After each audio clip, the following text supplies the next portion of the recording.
అనగానే Aadhaar card digital card వస్తుంది, digital card కూడా వస్తుంది. ఏదో అంటారండి అనగానే తీసుకుంటామా? ఎవరు అడిగిన ఇవ్వడానికి ఆయన ప్రచారం అది ఏదో అట్లా చూస్తే వస్తారు. నేను కూడా తప్పు మాట వస్తుంది. ఆర్టీసీ ప్రభుత్వంలో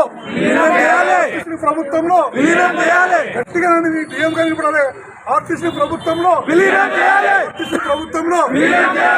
యూనియన్లని పునరుద్ధరించాలి. యూనియన్లను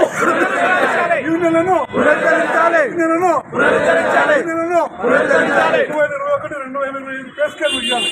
2021-2025 పే స్కేల్ ను ఇవ్వాలి.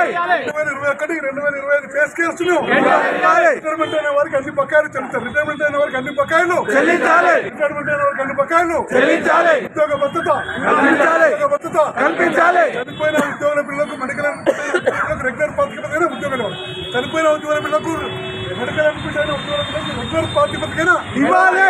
రెగ్యులర్ ప్రాతిపదికన ఇవ్వాలి. వారి నియామక రెగ్యులర్ ప్రాతిపదికన ఇవ్వాలి. మొత్తం ఇది మొత్తం రన్నింగ్ ఏమైంది, రన్నింగ్ ఏమైంది కాబట్టి మీ టార్గెట్ 100 మంది.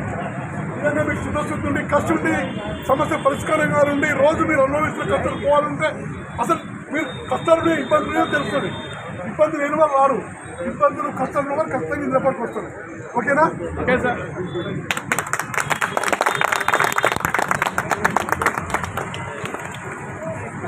ఈ మీటింగ్ అటెండ్ చేసిన కార్మిక సోదరి మనులందరికీ, నాయకులకు, ప్రతి ఒక్కరికి పేరు పేరున ధన్యవాదాలు తెలుపుతూ ఈ సభను ముగిస్తున్నాం.